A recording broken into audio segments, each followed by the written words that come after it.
Let's dive into the world of tabletop gaming and painting with the Tippycast. From rolling dice to mastering brushstrokes, we're here to fuel your passion. Join us for insights, inspiration, and endless creativity. I'm Daz. And I'm Chris.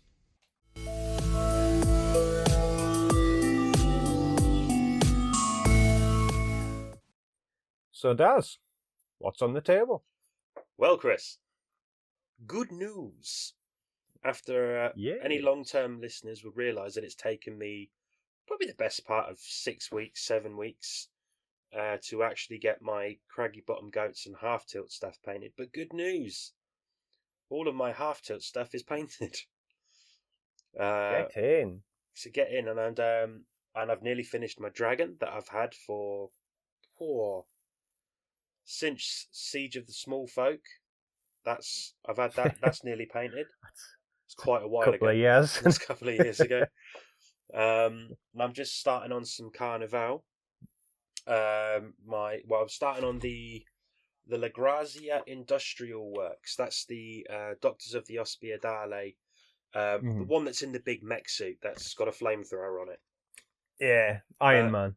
Yeah, nice little box as well because it's got so it's the Master of Arcane Security, which is one of the power suit.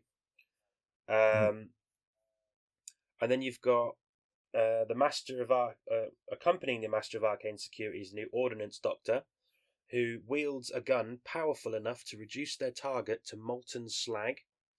The best he's the one who's kind of looked like a gun. He's got like the bandages all over his face. And there's an electric cannoneer, which is already it's just a new alternative sculpt for the Doctor's electrical cannoneer. Who else? Is that the guy that's in the starter set? I believe so. Is that the electric cannoneer? It's Might got like be. Oh no, like the front, the barrel's got like a weird mouth on it. Oh no, the electric cannoneer was in the La Grazia Experiments box set, with the alchemist doctors. The bombs. Right, yeah. Who else? And there's also, what was it? So you got the Madman Bombardiers, which is the two madmen who are back to back. And the way that they work in the game is they effectively become a moving electrical bomb. Why not? Because why not? And because of that, they can also create energy by doing it. So, which is always good for doctors when you're using guns that work off magical energy. Yeah, they're just like mobile battery packs, aren't they? So it's called a voltage bombardier.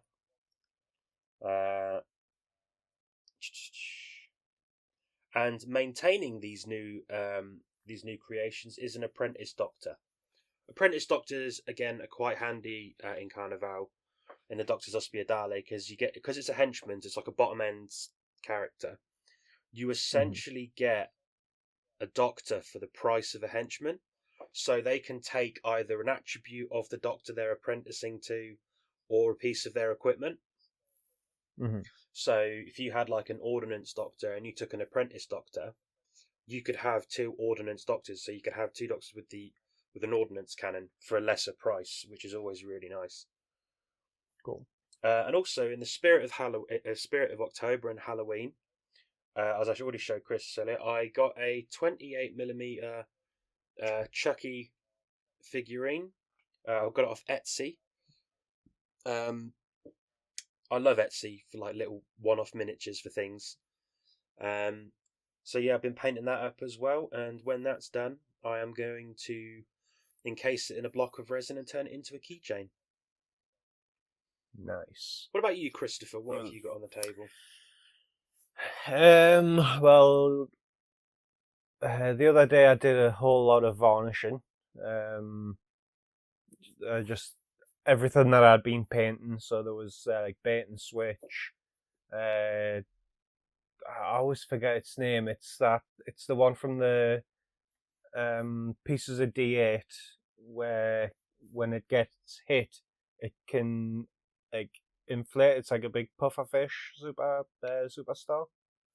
Oh yeah, Diodon. Diodon, that's the one. Got those models finally done. Used a nice gloss varnish on them just to give them that nice wet look, and I really like how they've come out. Then yeah, there's like the crowd models, Goblin, Board Babe. Got all those done finally, so I can just get. Yesterday I was putting them on the clear bases, because I know the crowd models for Half Tilt, they came with the little MDF squares, but I want them to be on clear bases because it'll just kind of look nicer when I use them in Rumbleslam as well. Definitely. So I got them on them, and finally varnished the Half Tilt models from the starter set, and the few of the what's it called, the undead team. Yeah, the Eternal Legion. That's it. Yeah. I forget what name they've got on the TTCombat website, but the Eternal Legion is like the key word on them. So there's like basically like the leader, like the Lord, him and the skeletons on the ghost horses. Yes. I still need to do the other two guys. I forgot they're vampires as well. So I could have done them when I was painting a bunch of vampires and dark elves, but I didn't. So I'll do them at some other time. What else? I've still got a few more crowd models and the drunk halfling to do. So I can actually get that video done for how to do like the spiral on the lancers. Candy striping. Spiral. Would it be? Hey, yeah. Call it what you want, mate. It's your video. Whatever it's called. Yeah, basically how to detail the lancers. But they'll go to the side for a super secret project. Super secret project. I know what the super secret project is. You do know what it is. Chris knows what the super secret project is. But you don't. You guys. I'm very excited about this super secret project. Watch this space for more info. Yes, as soon as we can give some information on what we're doing or what it's for, then we will be given information immediately. But I can't wait for this to happen. So for anyone who's not aware, Chris has been officially let into the fold of TT agentdom, and he now. There's a sigh of relief because there's things that I couldn't say to Chris because I knew what they were, but Chris wasn't in the fold. And now Chris is in the fold.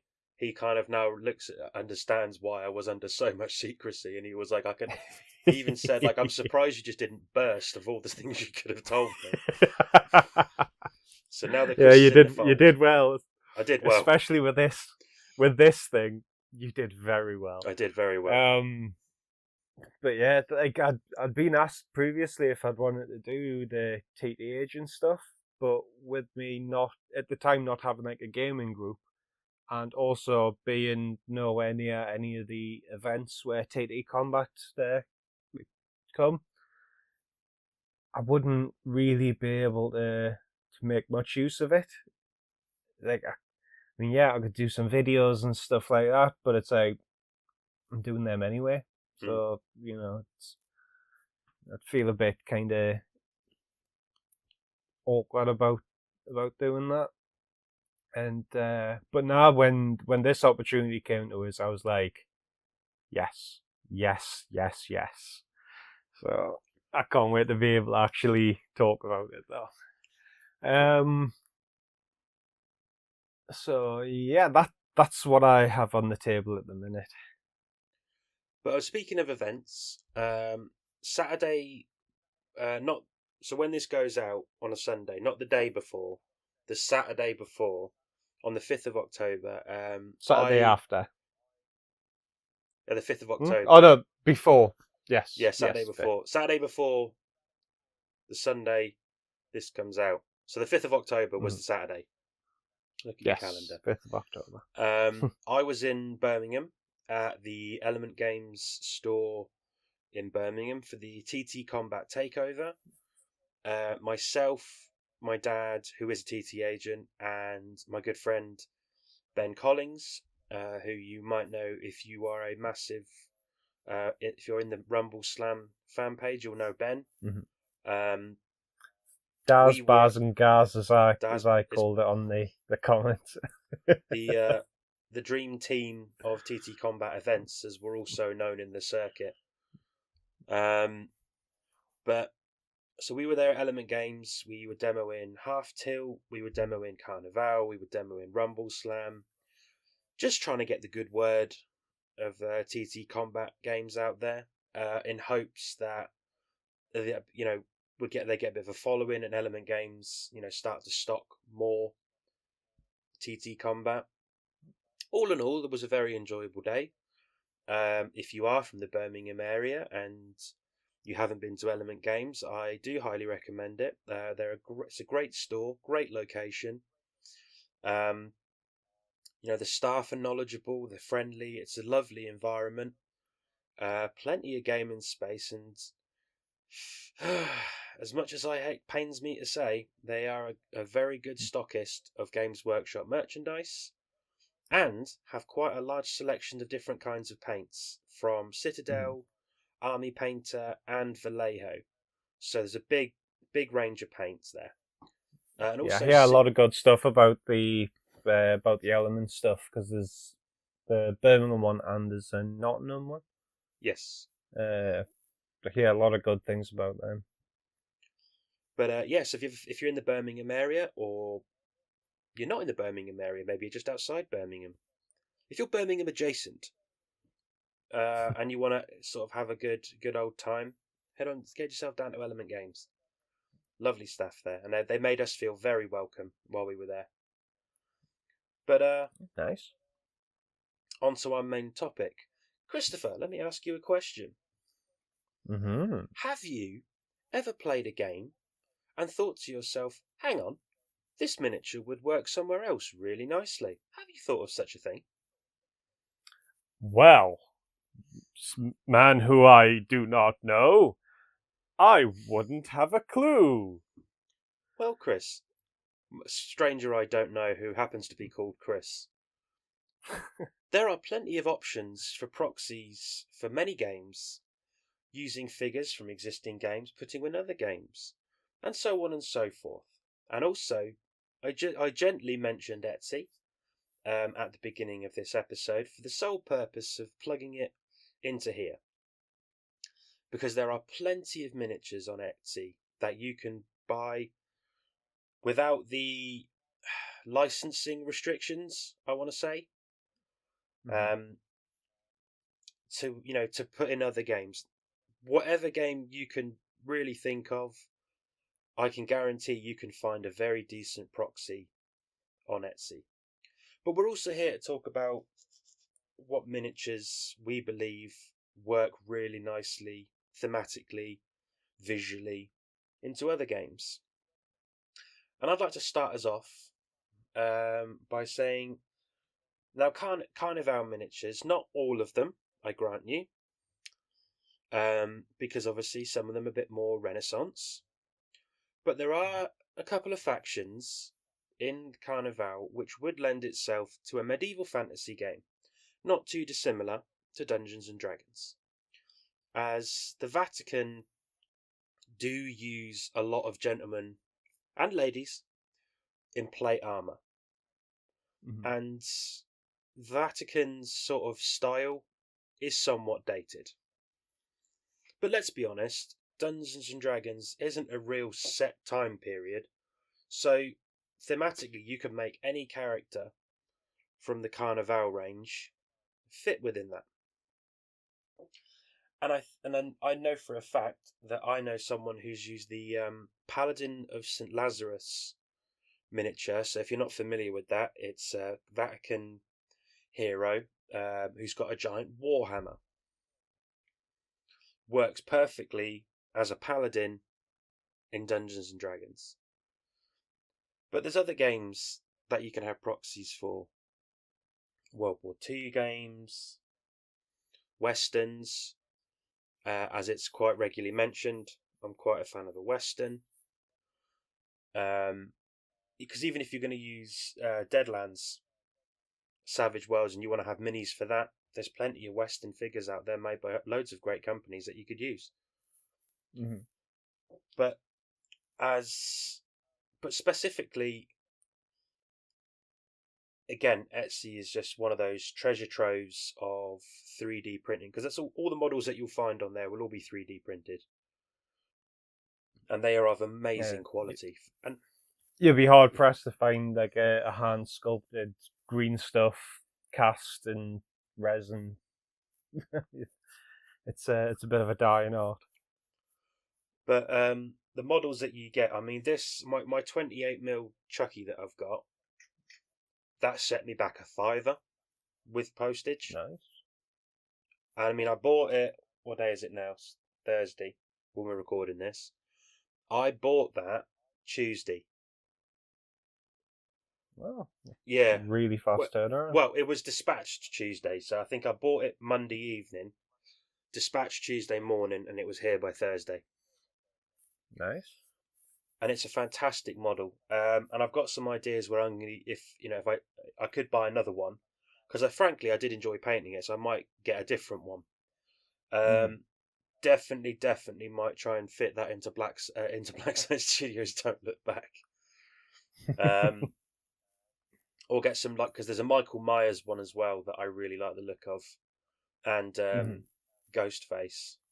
So I'm I like the old school horror slasher films. I've got a soft spot for them. That's why I've got such a soft spot for Don't Look Back. But I might just try and get some actual Hollywood slashers to put into my Black Site Studios game. Yeah. Well, I have both Michael Myers and Ghostface in my box of minis for Don't Look Back, because the original box of Don't Look Back, that's how I set the killer up as Myers. And friend Seth in America, he sent me a bunch of the models he got from the horror packs that Black Site do, and in one of them, I forget which one exactly it is, but it has Ghostface in it. So I was like, yep. He was fun to paint. Such an iconic. And do you know what? I can't imagine that would be difficult to paint. It's just a knife, black cloak, white mask. Mm-hmm. But then I suppose you've got to paint the black cloak real nice. Yeah. So, just because it looks simple doesn't mean it is. Black Templar contrast paint. Just use that. I love that paint. I do. It's become my go-to black paint. So, Chris, what miniatures would you say make good proxies for, crossing the table verse or crossing the miniature verse? Well, to keep it on Don't Look Back for a moment longer, Carnevale has, like you say, fantastic models that will work in other games. The Rashaw models, you've got sea creatures, weird like hybrids and stuff like that. Perfect for putting into a horror setting. I mean, it's basically eldritch horror that you can transfer over into there. And with the things like the hybrids and the is it the Agalopes? Agalopes, yeah. Agalopes.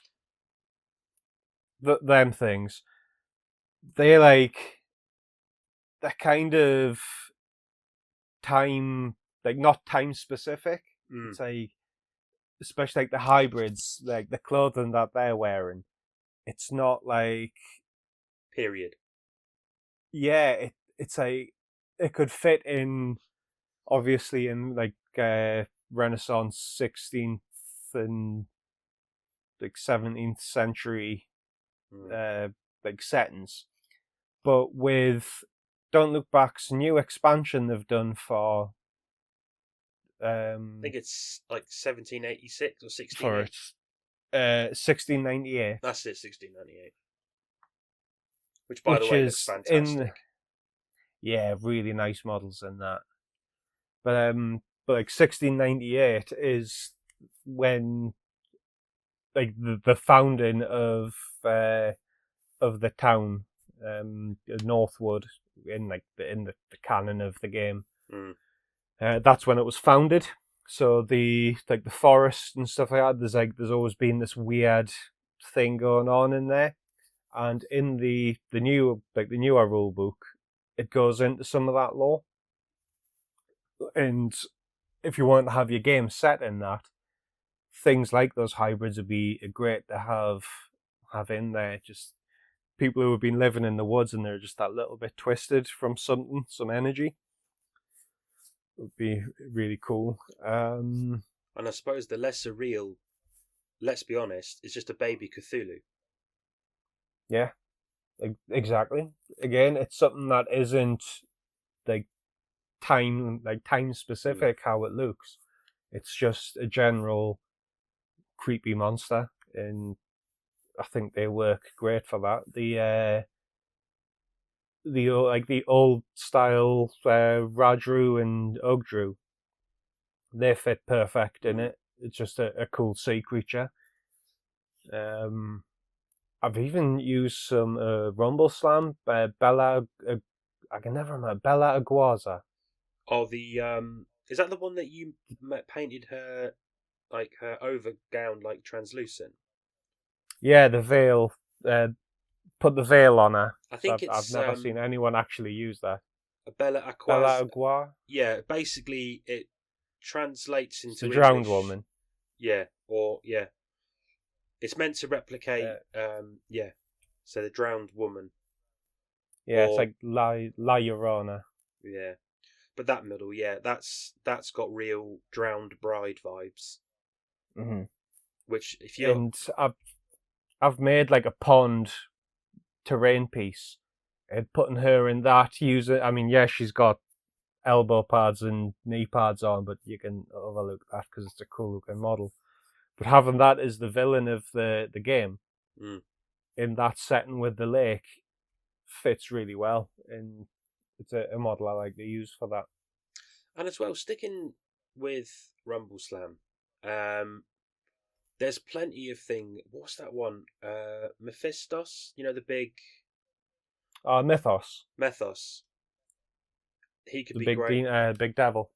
I mean, that can work quite happily as a sort of either a big bad, or for a D&D campaign. Not so much a big bad, but like a boss of sorts. Yeah. That would work again in a Don't Look Back. In a horror situation. As some sort of demon that's been. Demon that's been summoned. There's plenty of options if you're imaginative enough, and I just think that realistically I find is what would hold. That's all that's going to hold you back. Another interesting. Sorry to cut you off there. My Necromunda gang for Eshez. I bought one of the single models from Carnevale. It's the tarot reader from the Strigoi. The Romani. Yeah. What is it? The Romani. With a little bit of a kit bash and putting some like Escher like pendants and stuff on it. Makes a great Shiva, who was like, it's basically a tarot reader for your Escher gangs. And it's like, add a couple of little bits to her, like some like animal skulls and stuff like that the Eschers have on them. Makes a really good proxy model, because at the time I think they might have a model for her now, but at the time they didn't have one, so I was like, screw it, I'm going to get that. It's a nice looking model, it fits, and it'll be the second TTCombat model that I have in my Escher gang, because one of the not the event exclusives, the Black Friday Cyber Monday, one of their models was like gang war ones. You had like basically a Goliath and an Escher, and that Escher ended up in my gang. Nice. I mean, there's a lot to be said because I did the same sort of thing again. You'll feel like I have stocks in Etsy by saying this. So the Vatican have a model. Well, now they have a model for a faction of the Vatican called the Lacrimosa, which essentially is a nun. It's a nun. Is that the nuns that are like kind of stigmata-y, where they've got like the tears coming down? Yes. So they basically are. They can only do devotion magic. So like that's the only magic they can do. That's like healing and such. So I saw the character card because obviously, if you're not familiar with Carnevale, there's an app online that allows you to build gangs, and it still has cards and statistics from all of the models that even the Vesperon games had. Like the Knight of Malta, the Lacrimosa, Dog Handler. A lot of the things were coming back into Carnevale. Has all the cards that were initially on the gang builder from Vesperon games have now been made by TTCombat in the game. Now everything that TTCombat are making is completely new and original from them. But at the time, I saw the Lacrimosa and I thought, oh, that would be really interesting. And I looked for the model, they didn't have it, and I was like, oh, okay. So I just did a Google search. I was like, 32 mil, none. Right? And I looked on Etsy. There was one for Raging Heroes, and they had like guns, and I thought, no, we can't have that. But no, I saw these ones on Etsy. Granted, she was a little bit thorthy. She had her thighs out and everything. Can't be doing that. Thick thighs save lives, my friend. If it jiggles when she walks, I shall listen when she talks.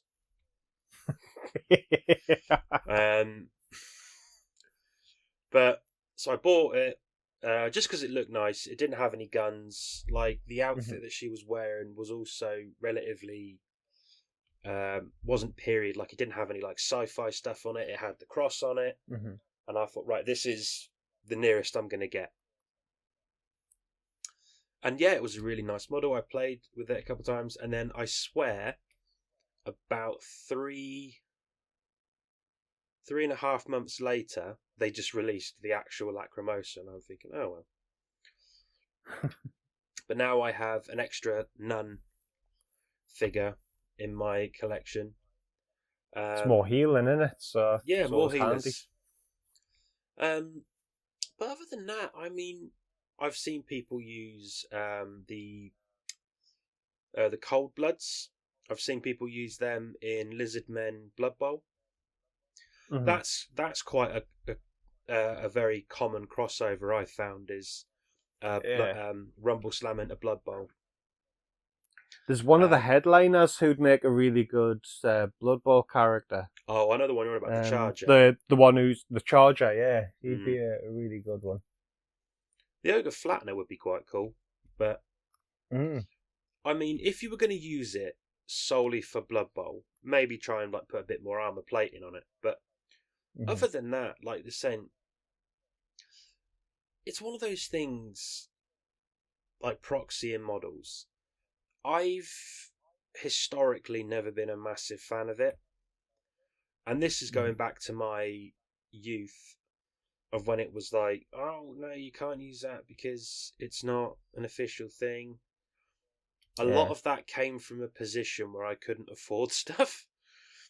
So my thoughts were, it was like, oh no, if I can't have something that gives you an advantage, I don't want you having it. But as I've gotten older, and I've found when I'm collecting things and when I'm buying minis and stuff like that, proxies are fine. It's like, why should you have to spend twice as much on stuff when you can have one figure that can do two jobs? Like, why? Yeah. Why do it to yourself? Yeah, it's like I spend all this money on cool looking models for games that I'm not gonna play, but they could fit into another game, and if the rules are there for a character like that, Hmm? then why stress about it? Exactly. It's like there's fair enough things in like the Fallout game where it's got a very strict style about it. I wouldn't be putting like Necromunda models into that No. because it just doesn't fit. Carnevale models not really going to fit that either.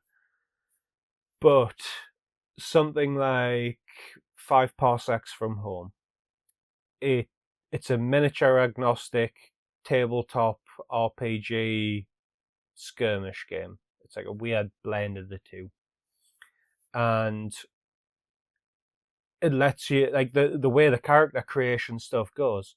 It lets you create basically anything for that. I was looking at some of the models I've got for the Mars Attacks game that Mandic used to do, and there's like an alien, like they're not the Martians. It's like a different alien group that's trying to like stop the Martians. They're like a secret group that's fighting on behalf of Earth, but like obviously because they're aliens, they can't be fighting out in the open. But like now that everything's gone to hell, they're there, and they'd make perfect crew members for like different alien races that's in 5 parsecs. I'm a big fan of getting like the models from Only Games, where I got the aliens style models, like colonial marines and xenomorphs. I mean, those colonial marine kind of models are also perfect for it, because if you want to have a military human that's a bit sci-fi, he's right there. You don't have to have some like Catachan or Cadian from Warhammer. You can have a dude who looks suitably sci-fi but also kind of grounded at the same time. Which is nice. And I mean, I don't know if you consider now I know you've got some things from Cromlech, which obviously is a conversion. It's effectively a conversion parts site to they do conversions and proxy models. And again, there's cool some looking fantastic minis that they do, and the fantastic conversion kits they do. You know, don't be afraid to proxy models. You know, there's plenty of good models out there that, I mean, Christ, they don't even get games themselves. I mean, I've bought models solely for the fact that I like them. There's a part of me with my Teenage Mutant Ninja Turtles that I've got. I'm planning on trying to write some weird narrative that I can use them in Carnevale. Like some sort of time travel situation. I want to just use my Teenage Mutant Ninja Turtles in Carnevale. Why not? Why not? But you see what I mean? It's like, I mean, let's be honest. Some of the one of the Undead Legion half tilt characters is actually from the Undead Halfling army from Maxmini's, isn't it? So they've like, this is TTCombat, you know, like they've just literally gone, oh, we can use that model in this game as well. Cool. A bunch of the like the named high renowned characters, a bunch of them are from that. What was it? Is her name just Fleur de Lis? She's one of them. She's like Knight with Banner or something like that. Exactly. So why worry about it? You know, if you want to be a bit more of a purist, fine. But there's a whole set from Maxmini, which is a sister company to TTCombat. Yeah. So yeah, it's still under the Troll Trader brand, but it's a sort of entity within itself. Yeah. Well, one of the Kickstarters they did, the Halfling Guard. They Halflings in Space. Yes. Yeah, I know. Halflings in Space. They're all essentially Ratlings from 40k, which GW just forgot about, it seems, until quite recently, where an upcoming Kill Team release is going to have a bunch of the Ratlings in it, and there's like a special display piece they've brought out with the snipers, which looks really cool. That does look really good. That might be one of the things that makes me. Do you know what? I might just buy that model just for the sake of having the model, because it does look really nice. It's funny because you've got the Ratling with the rifle, but then the other one that's on there, he's holding out like a load of sausages. The ammo crate that they've got is full of food, and it's like, yeah, that's very Hobbit. It's also a nice little tip to the hat of enemy at the gates. Mm-hmm. You know, when I've got I got these minis. You've seen my winter snipers that I got from Bad Squiddo Games. I think you've showed me them, yeah. Yeah, so Bad Squiddo Games, again, another company that do like models and that. These are female winter snipers. Now, obviously, in Russia they used female troops, so you can get Bad Squiddo just sort of like specialise in like female figures. So it's like that one there with the helmet on a stick. Yes. I mean, it's an age-old sniper's tactic anyway, but it's the film Enemy at the Gates when like you've got Ron Perlman's character lifting up the helmet. It's such a classic sniper move, and I like the fact that it's traversed even into the 40k universe. That even 40,000 years later, it's still a viable tactic. Yeah. But the with that Halflings in Space Kickstarter, they made a whole load of essentially Astra Militarum Imperial Guard, all Halflings, all in full, like basically Cadian gear, with commissars, tank with commissars, yep, and what you call them, Adeptus Mechanicus guy, like a tech priest. One of them is a halfling. There's a couple of gang members that were on the Kickstarter, and I'm kicking myself because I didn't get them, and they're not on there. I've asked Louis about them, and he said they will go on, but I just didn't get a time when they were going on. And it's like, I really want them. They would look really good. They're going to look really good in your Escher gang, little halfling gangers. That'd be so cool. Because you can get there's like a Ratling slopper, so wargaming should be fun. Yeah, it's I spend all the time and money on models, painting them and stuff like that, playing the games occasionally. I want to have fun with them. So what? It's a tiny little person. They look funny. But I've got one of those Maxmini Halfling Guard, the Half Guard. I think I have one as well, because I think I got it off the Paint Kickstarter. I might be thinking was it that or the what you call it, the Knolls? The Knolls Kickstarter. Could be. I think it was. You just got one of them added in there, and I've got them up on my shelf to do. And it's like, they are cool looking models. They are very TTCombat halfling. Like when you look at like your Rumbleslam and stuff like that, there's a very specific way that they do the faces. That one. Oh, you've got a cool one there with the plasma gun. Yeah. Oh no, it's not one of the halflings in space though. Is that one of the veterans? I don't know. I got it. That came in with my Paint Kickstarter.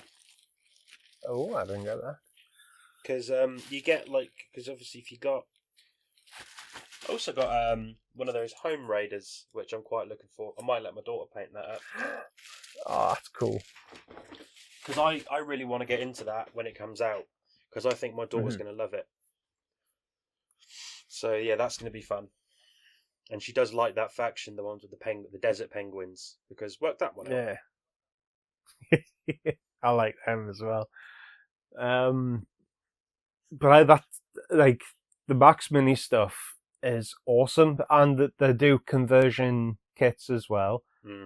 Years ago, before I even really knew anything at TTCombat, I picked up a bunch of like alternate weapons. There was like AKs, Thompsons, M16s, and a bunch of shotguns. They were Max Minis, and yeah, love them. I've still got a couple of them kicking about in my bits box. Yeah, and I think that's kind of what we're saying about a couple of our favourite models that we've seen proxied. I mean, even so, proxying doesn't necessarily mean you keep it the same. You want to change it up. If you think that model would look something with a nice little bit of conversion or a nice little kit bash, and you want to throw that in with a force that you already have, why not? It's your money, it's your game. You have fun with it. Create a character with it. In my Blood Angels army, I bought some stuff. I think these ones were from Anvil. They're good. God, their resin is lovely. Like I bought a bunch of shoulder pads and the backpacks and stuff because I wanted them to look very Blood Angel rather than just generic. Put a transfer on. I wanted some kind of like your veteran squad would well, not even veteran squad because they'd be the Terminators, but like some kind of like battle hardened Marines.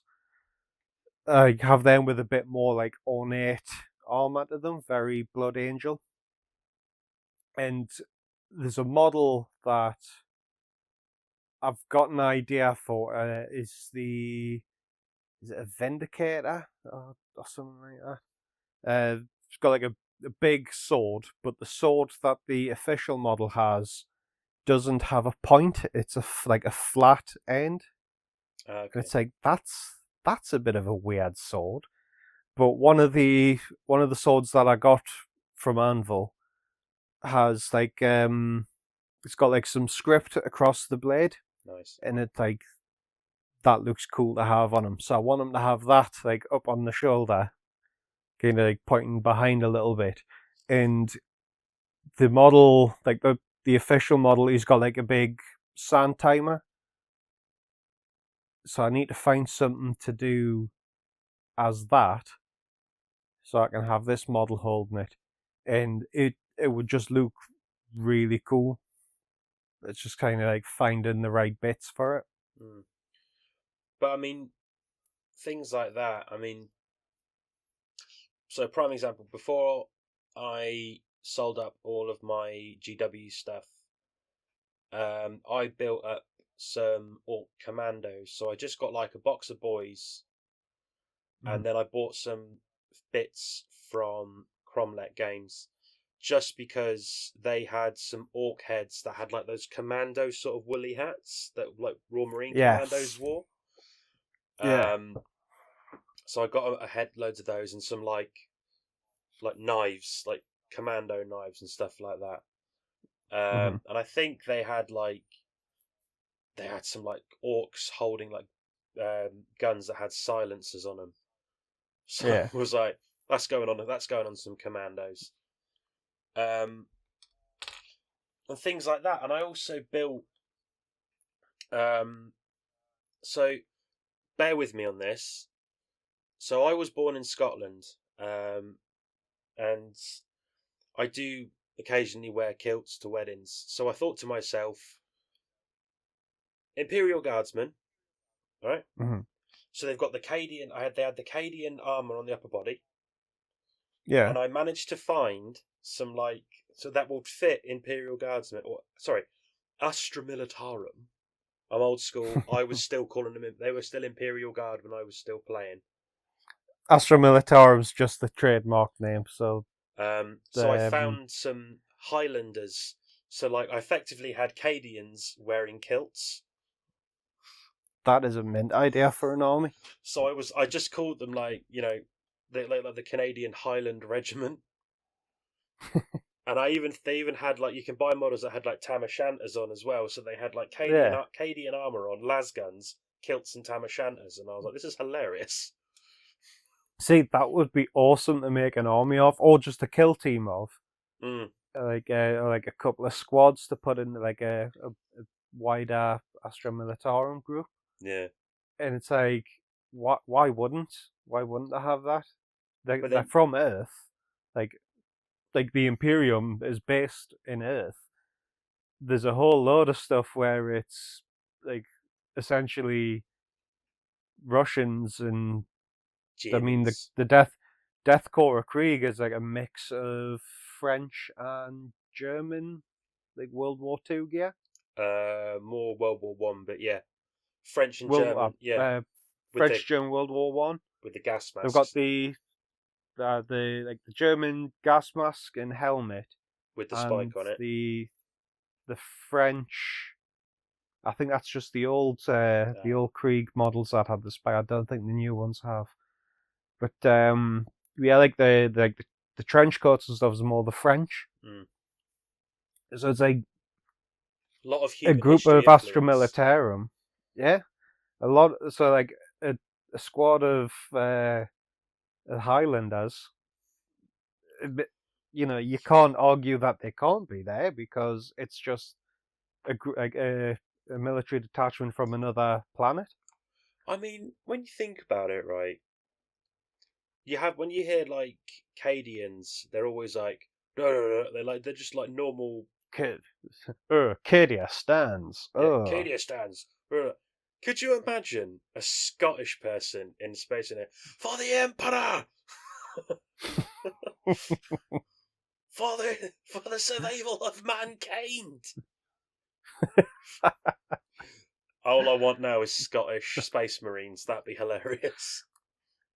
Imagine the bagpiper, but it's like there's like a servo skull with the Vox caster on it, and it's just blasting out across the battlefield. That would be awesome. So if GW start making Highland Cadians, it's because they heard it here first. Yeah. I think you should just buy a set of Cadians and just make a Highland regiment. Make them. Yes, that'd be class. So now what you'd have to do is you'd have to do the tartan in like Cadian colours of that like green and tan tartan. Nah. Do a completely original thing. They're not, these guys aren't from Cadia. They're from some backwater planet called Scotland. Scotland! It's just called Scotland. But, yeah, I mean, it's just, yeah, because I always thought like that. It was always funny. Oh, could you imagine a Space Marine but with like tartan armour?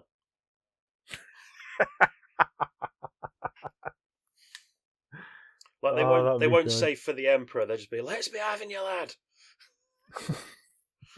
They'll be trying to claim independence from the Imperium of Man. Not to join chaos. They just don't want to be a part of the Empire.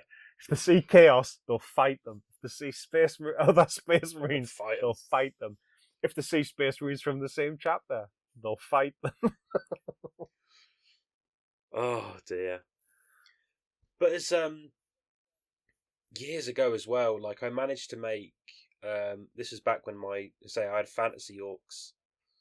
I made like a Braveheart looking orc. Mm-hmm. That was quite funny. Nice. But yeah, we could just come. And because he's got the blue on him, he'd be very stealthy. He would be, because orc magic. Yep. Because weird magic. Because orcs. The orcs they've got such a good, just stupid fluff about them. Yeah, but I think that's why everyone secretly loves them. I think you have to, because you think about how grim and dark and twisted the lore of everything else is. Like the Chaos, Space Marines who are like. It's when someone says to me, like, "Oh, so like Space Marines, are they the good guys?" Oh, no. And it's like we don't. They're the most relatable, but they're not the good guys. And it's like, like there are no good guys in Warhammer Mhm. 40k. There's just no good. Everyone's bad. Yeah, it's just grey across the board. But then you start mentioning about how orcs work, and they're like, well, they seem kind of cheerful. And I was like, again, no, they are an incredibly violent race, but they're also incredibly stupid. But they're also, ironically, the most stupid, but also the most powerful. They just don't know that yet. So I think the orcs really balance that out. Mhm.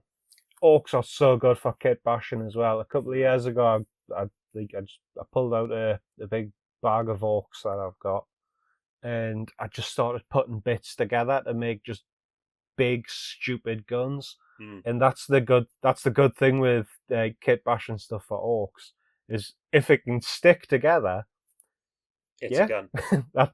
that's very orky. It's I like, believe it's referred to quaintly as architecture. And we are in October. that's true. We've got to get some orcs. I haven't painted a single orc this year. Well, Scribbit doesn't Like count. for October, I haven't painted a single green skin. But no, I think Scribbit's the nearest thing I've painted to a green skin, although he is a goblin. Nearest thing I've Yeah, painted it's to. he's still a green skin. Goblins are just Gretchen on the. Yeah. Just Gretchen is a copyrightable name. Because last year I did the Orc Commandos, a bunch of bomb squigs, Nice. which I think were Cromlech as well. Probably. The Soviet goblins. I did. Is it Lady Law? Because she's carrying a little gobbo. Yes. Yeah, from Rumbleslam, yeah. And I'm sure there was another one somewhere. I forget what it was. Was it Rumbleslam? Possibly. Probably might have been like something like Warrior or something like that. No, it would have been around the same time as Lady Law releasing. Porcelain? Yes, I think that was it. But yeah, so we could go on about kit bashing, proxies until the Oh, cows come home. and the orc musicians as well. Yes, they're cool. Whatever I called them, da boys. The Backstreet Boys. And the Black Friday beard TTCombat model where it's an orc pirate. Did that as well. I did a lot of orcs. It's October, mate. You go. Yeah, I think it worked out as we doing about like 34. Yeah, I think it like worked out as being I did over one orc a day. Just it was batch painting, so they got finished at very similar times. But it averaged it out over the month as being an orc, like just over an orc a day. Nice. But say we could talk about this all day. We could talk about this all night. But we shall press on. Yes, new and shiny. New and shiny. Not a lot out there at the minute, though, is there, Chris? Not for us. No, not that we can talk about. Exactly. There's plenty of things that we're just not allowed to talk about. So there was there's the TTCombat Chroma Kickstarter that TTCombat's planning. They've got like the page you can sign up for notifications when it starts. Yep. Which is it's MDF terrain, but it is like a design's like printed onto it, like basically it's like pre-colored MDF terrain. Yeah. So yeah, it's pre-painted MDF scenery. Because they've got a new toy at TTCombat.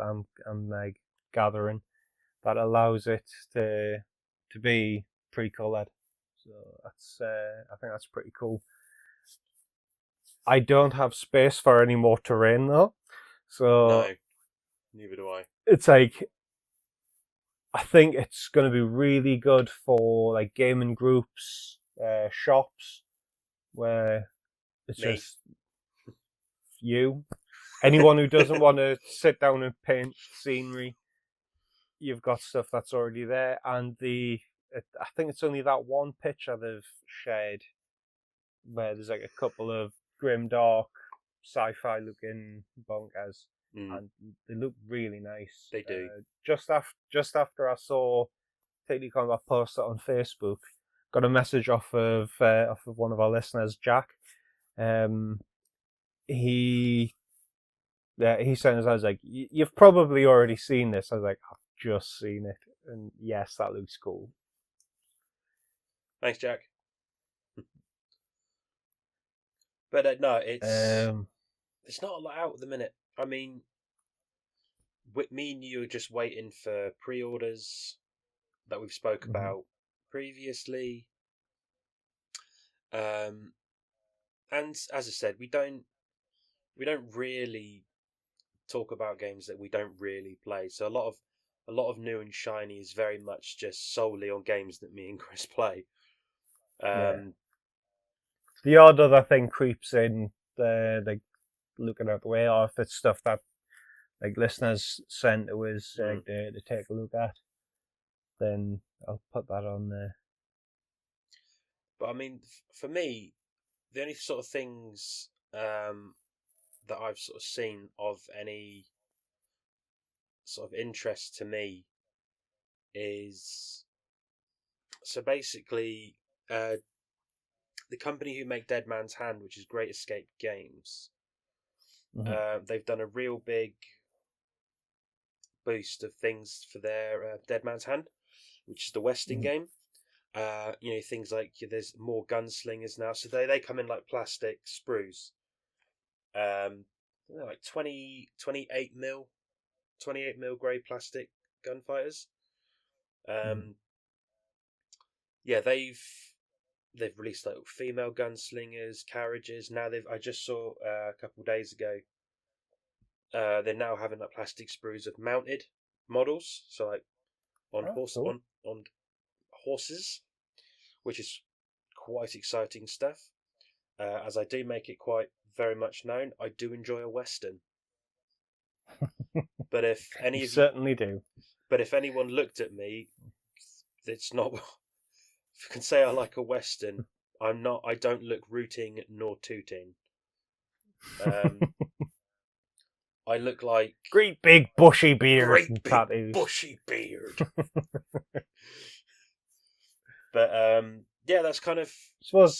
I suppose that's kind of like an Old West prospector look you've got going on. You just need the big hat. And a couple of missing teeth. There's gold in them there hills. But that, it's otherwise all quiet on the Western Front, I'm afraid, listeners, for us. I mean, we're into that sort of time of the year now where a lot of companies are going to keep things in their back pocket leading up to Christmas or leading into Black Friday. You know, October's a pretty quiet month generally in the miniature world, except for October. Like, that's the main thing that sort of takes up this month. But while we're on the subject of new and shiny things, Chris, how many people have we seen for the Tippy Club challenge that we issued last episode? I know I submitted one, and I know there was another fella. Was it Renz or Dario who submitted it? I don't know. It's on the Monsters Behind the Masks Instagram. I think that might be Dario. I was looking through the description on the image just to see if he drops a hint of which one it is, because I think they both post on that account. But I'm going to say it's Dario, just for argument's sake. Also, I could be wrong. If I'm incorrect or correct, just let me know. It's a 50-50, mate. It's one or the other. Ren's and Dario have posted. Really sweet, sweet few pictures he put on. It was a hand sculpted massive tortoise that's going to be bolstering his gnomish force, and that is a really cool looking. It's like very like 90s Warhammer fantasy battle. Nice. Big creature. It's got that, you can tell it's hand sculpted because you've got all like the soft detailing on it and stuff like that. Really nice. I really like that. It's a really cool look, and it goes really well with the rest of his gnomish force he's got there as well. And so the freehanding is like got the big mushrooms and stuff like that. The getting all the spots on there, and each one of the mushrooms it's like a different pattern of dots. He hasn't just kind of fell into the routine of that one goes there.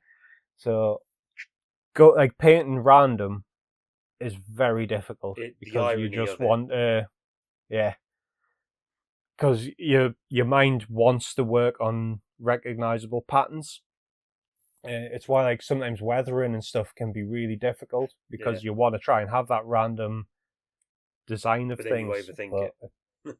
Yeah.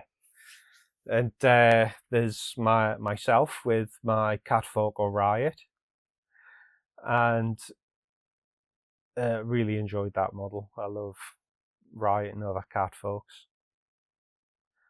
And would you like to tell us about your one?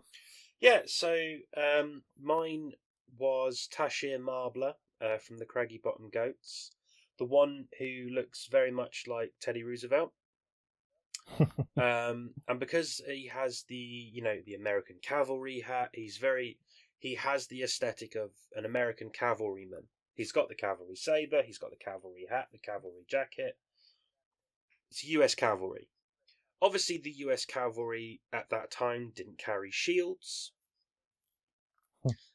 So I thought, in honour of that, I painted the stars and stripes inside Tashir Marbler's shield, and then later thought, well, this is set in a time where heraldry was a thing, and what do halflings love more than anything else? Food. So I free-handed a chicken drumstick on the bottom half of his shield, because I thought that's what a halfling would have on his shield as heraldry would be food. Mm-hmm. And I'm quite pleased of how the stars and stripes came out. Obviously, it's not got the right amount of stripes and or stars, but you get the idea. Yeah, you're working on a very small canvas, so yeah, but you get the idea.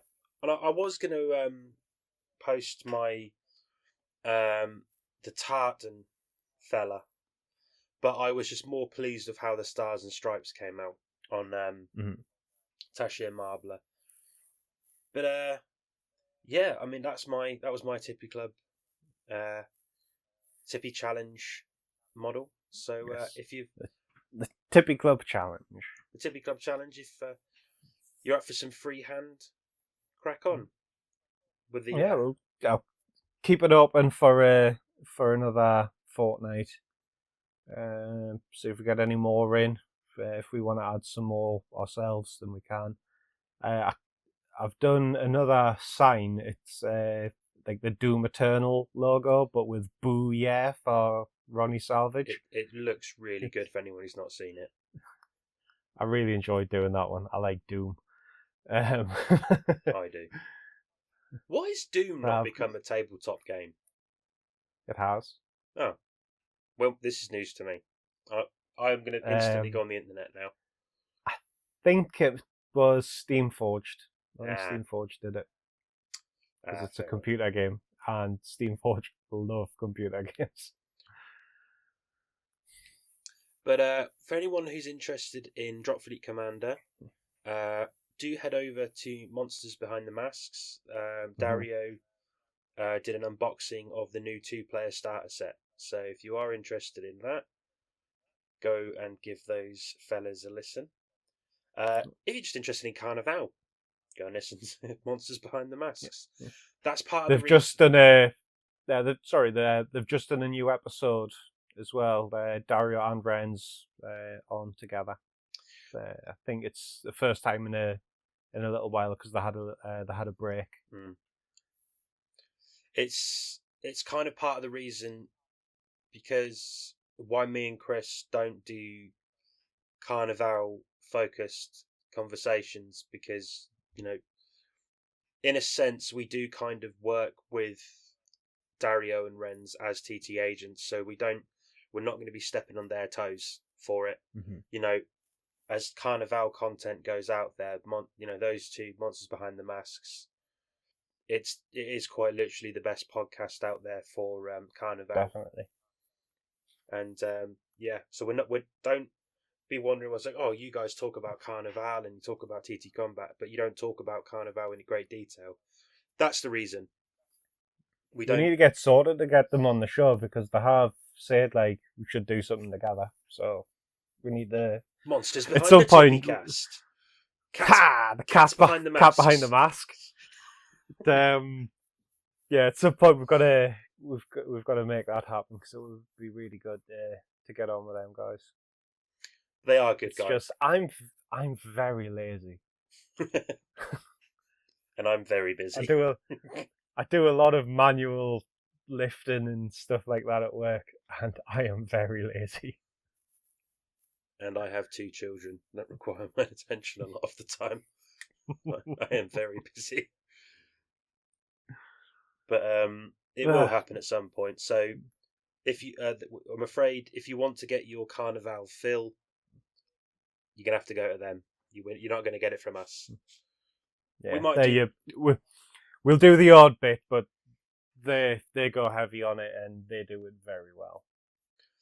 This is more your Rumbleslam half tilt area. Yeah, we're the boys for that. Boys indeed. If it's got halflings somewhere in it, we're your boys. We're the boys. Or if you like your tabletop horror games, we're also the guys to come to for that.